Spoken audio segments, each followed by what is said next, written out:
বিভিন্ন অ্যাওয়ার্ড সেরিমনিতে আমরা যা দেখে থাকি, যারা পুরস্কার পান তারা মূলত ওই ক্যামেরার সামনে এবং কিছু কিছু অংশে ক্যামেরার পেছনে যারা কলাকুশলী তারা পেয়ে থাকেন। যেমন ধরুন ডিরেক্টর, যেমন ধরুন অভিনেতা অভিনেত্রী, মাঝে সাঝে ক্যামেরা পার্সন বা সিনেমাটোগ্রাফার যা বলে থাকি আমরা, মেকআপ আর্টিস্ট। কিন্তু যিনি ট্রলি টানেন, যিনি আর্ট সেটিংয়ের কাজ করেন, তারা কি সে স্বীকৃতি পান? বোধহয় পান না। এবং সেই কারণেই ফেডারেশনের এই প্রথম বছর, এই যে দেখতে পাচ্ছেন ফেডারেশন উৎকর্ষ সম্মান 2025 আজ অনুষ্ঠিত হলো। এবং একের পর এক অভিনেতা অভিনেত্রী, পরিচালকরা এবং প্রযোজকরা তারাও এসেছেন এবং জানাচ্ছেন যে এই পুরস্কার এবং এই সম্মানটি কেন দরকার, কেন প্রয়োজন। এবং এই প্রাপ্তি, মানে এই যে এই পুরস্কার শুধু তো একটা অর্নামেন্টাল নয়, এইটা কোথাও একটা সম্মানের জায়গা। কারা কারা পাচ্ছেন এই পুরস্কার সেটাই আপনারা দেখতে, এই ভিডিওটি দেখতে থাকুন, গোটাটা আপনারা জানতে পারবেন।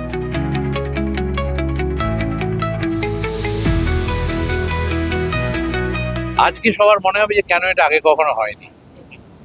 এত স্বাভাবিক এবং এত অভিনব একটা জিনিস, এটা খুব হওয়া উচিত ছিল। আমরা বিদেশে দেখেছি ছবি যতক্ষণ না শেষ হয় কেউ হল থেকে ওঠে না, এটা ওদের শিক্ষা। আমাদের এখানে ছবি শেষ হলে কার যে কোথায় বাড়ি ফেরার তারা আমি জানি না, উঠেই দৌড় মারে। এন্ড স্কুলে যে অজস্র নাম আসে যারা না হলে ছবি কমপ্লিট হয় না, তাদের প্রতি সেই সম্মানটুকু দেখিয়ে আর 2 মিনিটের বেশি 3 মিনিটের বেশি হয় না, ওই সময়টুকুও কেউ দেয় না। এইসব অনুষ্ঠান থেকে যদি সেই অভ্যেসটা চেঞ্জ হয়, বহু দীর্ঘ অপেক্ষার পর ফেডারেশনের তরফ থেকে এরকম একটা যে ব্যবস্থা করা হয়েছে, তাদের ফেডারেশনের প্রত্যেকটি সদস্য এবং স্বরূপ বিশ্বাস সভাপতি, তিনি এরকম একটা ভেবেছেন যে সেটা একটা খুব গুরুত্বপূর্ণ, মনের বন্ধু আগে কখনো ভাবা হয়নি। এগুলো খুব গুরুত্বপূর্ণ জায়গায় ঢুকছে এবং মানবিক জায়গাতে ঢুকছে, সেটা আমার খুব ভালো লাগছে। আমরা সবাই চাই এই জিনিসগুলো ইন্ডাস্ট্রির মধ্যে থাকুক, ইন্ডাস্ট্রি আরো ক্রমশ পরিবারের মতো, আত্মীয়র মতো হয়ে উঠুক। ফেডারেশন উৎকর্ষ সম্মান এটা বলা হচ্ছে এবং আমি জানি 45 বছর, তারও অনেক আগে আমার বাবাদের সময় থেকেই ফেডারেশন এবং এই ছাতাগুলো সবসময় থেকেছে। তারা অনেক কাজ করেছেন টেকনিশিয়ানদের জন্যে। আমি দীর্ঘ এই লম্বা আমার কাজের সময় আমরা শিল্পীরা কলাকুশলীরা একসাথে এক জায়গায় দাঁড়িয়ে অনেক লড়াই করেছি।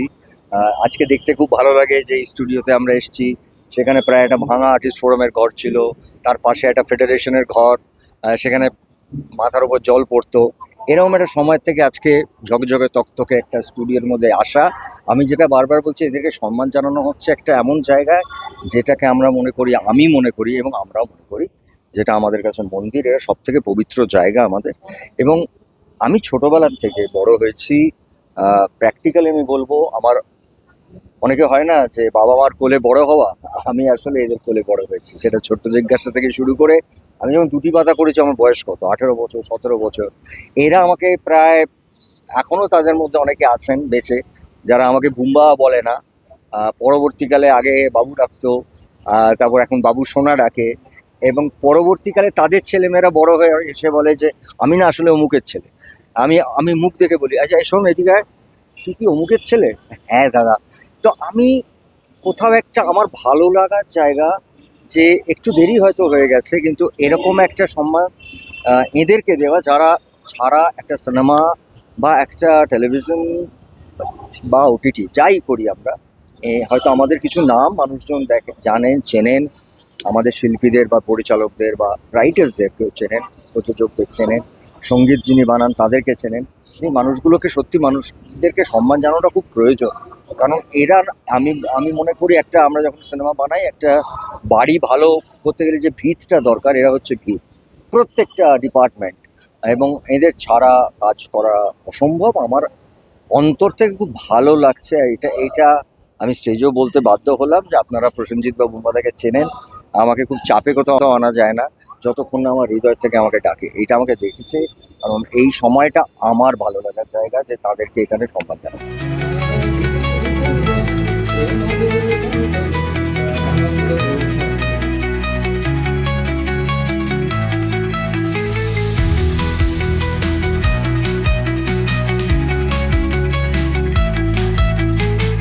সবাইকে federation of cine technician and workers of eastern ইন্ডিয়ার পক্ষ থেকে আমি সবাইকে স্বাগত জানাচ্ছি। আপনারা যারা সবাই এখানে এসেছেন, আজকে আপনারা জানেন যে ফেডারেশন গত বছর যারা আমাদের জাতীয় পুরস্কার পেয়েছিলেন তাদের সম্মানিত করেছিলেন। তখনই আমরা মনে মনে একটা সিদ্ধান্ত নিই যে যারা শুধুমাত্র আলোকের ঝর্ণাধারায় থাকেন তাদের শুধু সবাই তাদের নাম করেন, তাদের পুরস্কার দেন, কিন্তু যারা এই পদক প্রদীপের তলায় থাকেন, যারা ব্যাক ক্যামেরা থাকেন, সারাদিন পরিশ্রম করেন, তাদের কিন্তু কেউ কোনোদিন ডেকে মঞ্চে সম্বর্ধনা দেন না বা সম্মান জানান না। আমরা যখন কাজ করছি সেই সময় আমাদের সহযোগী, আমাদের যারা কমরেড, যারা আমাদের বন্ধু টেকনিশিয়ান, প্রত্যেককে আমরা সম্মান জানানোর কথা ভাবতে পারলাম এবং করতে পারলাম। তো এর জন্য মানে একমাত্র অল ক্রেডিট গোস টু স্বরূপ বিশ্বাস। থ্যাঙ্কস স্বরূপদা। এটা একটা অত্যন্ত মানে ভালো উদ্যোগ আমি বলবো, কারণ যারা এত বছর ধরে আমাদের পর্দার মানে ক্যামেরার পেছনে নিজেদের সমস্তটা দিয়ে কাজ করে যান, এবং আমরা বিভিন্ন অ্যাওয়ার্ড অনুষ্ঠানে দেখেছি যে বেসিক কয়েকটা অ্যাওয়ার্ডই দেওয়া হয়, বাকি অন্যান্য অ্যাওয়ার্ডের কোনো মানে স্থানই নেই সেখানে। সেই ক্ষেত্রে এই উদ্যোগটা একটা অত্যন্ত গুরুত্বপূর্ণ উদ্যোগ আমার মনে হয়, এবং এই উদ্যোগটার জন্য আমার মনে হয় ফেডারেশনকে এবং স্বরূপ বিশ্বাসকে অশেষ ধন্যবাদ জানানো উচিত। আর আরেকটা বিষয় হচ্ছে যে কোনো অ্যাওয়ার্ডই মানুষকে তো অনেকটা মানে কি বলবো উৎসাহিত করে। সেক্ষেত্রে এই যে মানুষগুলো দিনের পর দিন খেটে চলেন, তাদের উৎসাহিত করার মতো এমন কিছু আমরা দেখি না বা দিই না যেটার থেকে তারা আরো ভালো কাজ করার জন্য উৎসাহী হবেন। তো আমার মনে হয় এই প্রতি বছর এখন যেটা চালু হলো, এইটা তাদের কাজের প্রতিও নিষ্ঠা এবং উৎসাহটা বাড়ায়। অনুভূতি অসাধারণ, কারণ ফেডারেশনের ইতিহাসে এরকম ঘটনা তো কখনো ঘটেনি। আমি অ্যাজ সিনিয়র পার্সনস বা সিনিয়র একজন টেকনিশিয়ান হিসেবে বলতে পারি, ফেডারেশনের 56 বছরের ইতিহাসে আমি নিয়ার অ্যাবাউট অন্তত 40 বছরের ওপরে সাংগঠনিক কাজের সঙ্গে যুক্ত আছি, ফেডারেশনের সঙ্গে যুক্ত আছি। তার আগে থেকেও আমি টেকনিশিয়ান ছিলাম। এই রকম উদ্যোগ, এই রকম চিন্তা ভাবনা এর আগে কিন্তু একদমই ফেডারেশনের কাছে ঘটেনি কখনো। এই সম্মানটা কতটা পাথেয় হয়ে উঠবে, অনেকটা ইন্সপায়ার করবে আমাদের টেকনিশিয়ানসদের। প্রথমে উদ্যোগকে সাধুবাদ জানাই, স্বরূপদাকে অসংখ্য ধন্যবাদ এরকম একটা সুন্দর ইনিশিয়েটিভ নেওয়ার জন্য। এটা বলবো কি, সিনেমা হিরো ছাড়াও কমপ্লিট হতে পারে, মাঝে মাঝে ডিরেক্টর ইম্পর্টেন্ট, হিরো ছাড়া কমপ্লিট হতে পারে। ডিরেক্টর আমার এই সিনটা চলে এলো স্টেজে, যেটা সবচেয়ে বেশি ইম্পর্টেন্ট সেটা হচ্ছে টেকনিশিয়ানস। এবং বাঙালির টেকনিশিয়ান আমার মনে হয় আর নতুন করে বলার দরকার নেই। বাংলার যারা টেকনিশিয়ানস আছে, যারা পৃথিবী রুল করছে, বম্বে তো করেই এসছে আর কি সারা জীবন। তো I am very happy and very proud কি আজকে এরকম একটা মঞ্চ তৈরি হচ্ছে। প্রথমবার আমার মনে হয় ভারতবর্ষে এরকম কোনো কিছু হয়নি, এটা প্রথমবার বাংলা পথ দেখাচ্ছে। আমার মনে হয় কি ভারতবর্ষের সমস্ত ইন্ডাস্ট্রি লোকেদেরকে এরকমও ভাবে ভালোবাসা দেওয়া যায়, এরকম ভাবেও সম্মান দেওয়া যায়, এরকম ভাবেও স্বীকৃতি দেওয়া যায়। এটা সুন্দর উদ্যোগ। আমি চাই এই উদ্যোগকে যেন প্রত্যেক বছর হোক। এবং কি হয়, দিনের শেষে যারা সিনেমার মধ্যে থাকে, দিনের শেষে যারা মেন এইচওডিস, তারাই সবকিছু কৃতজ্ঞ বা ক্রেডিটগুলো নিয়ে চলে যায়, কিন্তু যারা ক্যামেরার পিছনে যারা থাকেন, যারা আসল মেরুদণ্ড একটা সিনেমা মেকিং এর মধ্যে, তাদেরকে সম্মান জানানো, তাদের পাশে থাকা এবং তাদেরকে নিয়ে ভাবনাটাও আমার মনে হয় দারুণ একটা উদ্যোগ। আমি এই উদ্যোগকে আবার সাধুবাদ জানাই অ্যান্ড উইশ এভরিওয়ান ভালো যেন হয়, এবং বাংলা ইন্ডাস্ট্রি যেন আরও এই যে যুগলবন্দি এইচওডিস উইথ টেকনিশিয়ানস, এই যুগলবন্দি যেন আরও ভালো হোক, বাংলা ছবি বা বাংলা টেলিভিশন ইন্ডাস্ট্রি যেন আরও বড় হোক। Thank you. তখন কলা কুশলীরা সবাই একসাথে মিলে কাজ করি।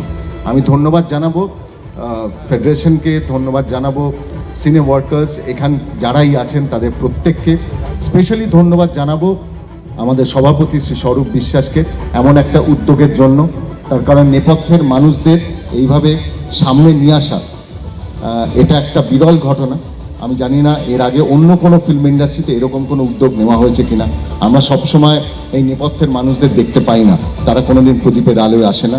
আমরা বহু মানুষদের কথা জানতে পারবো এবং তাদের কথা শুনতে পারবো। অনেক অনেক ধন্যবাদ এই উদ্যোগের জন্য। Thank you.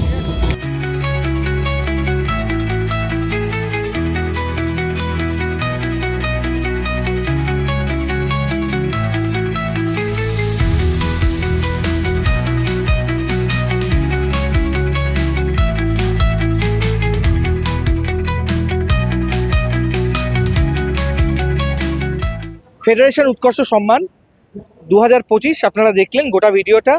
এরকম অনেক আড্ডা, আলোচনা আর সব ইন্টারভিউস, খবর জানতে ওয়ালে চোখ রাখুন। আমার সঙ্গে ক্যামেরা রণদীপ আর আমি শুভঙ্কর। দ্য ওয়াল।